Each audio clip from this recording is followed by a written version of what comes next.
Video natin mga kapistol ay ito nag-repair. Bali gumawa tayo ng dalawang panel na bagong tubular. Tapos ito yung dati nilang gate. Bali ito yung lampas niya ngayon, babawasan natin to. Dahil itong gate na to, ito yung ilis dati doon. Oh. Yeah, tapos pinalit yung pinto na yun.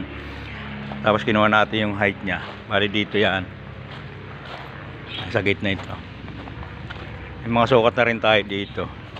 Bali ito yung center niya na 2 meters mula dun sa poste. Tapos nagalawas lang ako dito ng mula dito ay 2 inches. Tapos nagalawas din ako dito ng 0.5 mula sa center para doon sa cylindrical niya. Tapos kinuha ko siya ng sentro. Yung nangyari sa kanya ay sa inches ay 40 inches yung haba niya, yung lapad niya 14 inches by 135 cm yung height niya. Tapos ito pinalalagay ito ng may-ari ito. Papatong siya dito para hindi daw sayang. Bali magiging 4 na panel ito ngayon. Bali inaktol ko na siya para makuha na yung ilalim niya na may 1 by 1 square bar. Talangin din natin to ng puso. Yan, puso ng saging.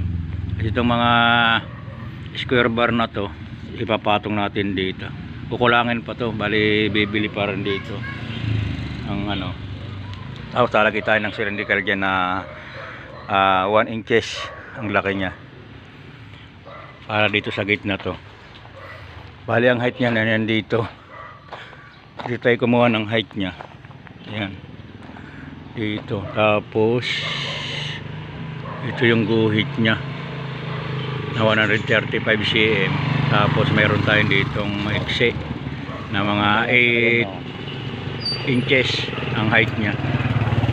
Yan, bali nabubungan na nito kahapon. Yan, ito yung sa mga upload ko.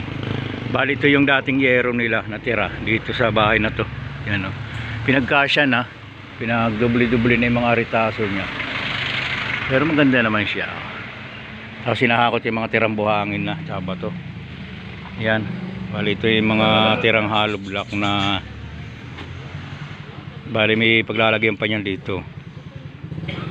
Napatungan natin yan.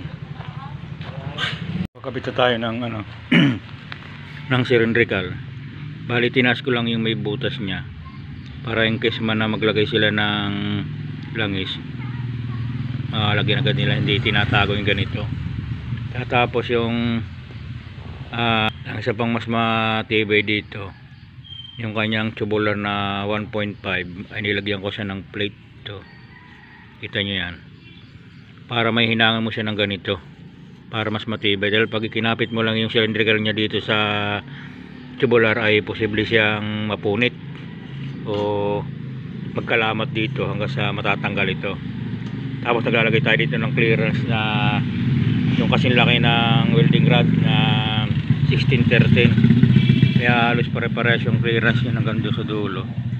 Tapos yung sinasabi kong bakal na pinalagay ng may-ari ay ito, yung angle bar na 1 by 1. Bali nilagay niya dito, pinalagay dito sa dulo. Yan, yan, itong may kulay na to ay dito sa pader na to. Yan, tapos yun i-repair pa natin yung isang yon, yung luma. Tapos yung kasama nun na yun isa ay nilabas muna, nagpalitada sa dito, nagpalitada dito. Hali yan lang ang pag-repair at paglalagay ng cylindrical. Dapat laging mayroon kayo ditong kahit man lang yung flat bar para mas mataban yung kabit nyo ng cylindrical, dahil mapapaikutan nyo lahat ito ng hinang. Ito tsaka yung likod nya mahinangan mo rin. Ayan, nakahinang ko pala doon. Nakabit na namin yung ano, yung gate. Tapos nandito yung sa ibabaw, dahil yun ay nakataking lang, inalis ko muna dahil baliktad yung pakakabit ko. Yung dito nya, di ba mayroon yung dito pinakita ko sa inyo, baliktad. Papalitan na lang ng bago nya, bagong biling angle bar. Bali ito ipakakabit na yung 1 by 1 na angle bar. Ito, para mas maganda daw. Kaya inalis yung isang yun. Bali yung inalis niya ito. Dahil ito yan, mga nakataking lang kasi ito yung nilagay ko siya doon. Anong nangyari ngayon, pagkakabit ko, nakaganyan siya. Hindi nakaganito. Bali inalis muna to para mapalitan ng bagong angle bar. Tapos sinisila namin siya din dito. Yan, bali na ilabas namin yung mga abang namin bakal dito. Yan yung abang na bakal. Tapos malalim yung hinang niya, ang pagkakasinsil ko dyan. Ganun din sa kabila. Yan. Medyo pumilipit lang isang yun, kaya tinanggal ko. Kasi lagyan namin ng isang mahabang tubular para uminat siya. Dahil ano siya, palingkaw, nakapilipit. Ang pinadahanan ko rin siya ng grinder. Tapos tinakingan ko. Dahil may datig talaga yung yung mga dating gate niya, tsaka gagawa ka ng bago.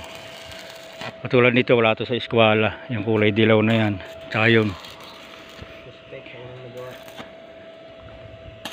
Yan, puro tinatakingan muna, taalisin namin kung hindi napilipit. Ito kahapon pa naman ito naikabit namin, itong isang to, ilagay ng halo. Yan, diretso yan. Ito nga lang ilalim, nagka-problema kami dahil pumilipit siya. Yan, kaya ginarinder namin.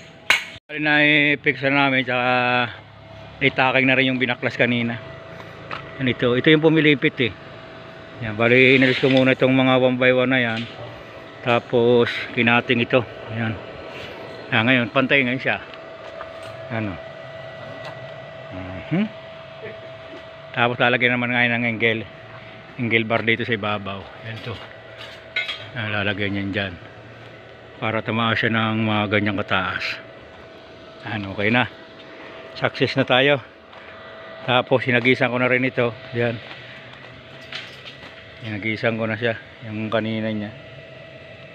Tapos yan, may kalang pa rin siya para hindi siya bubuksan.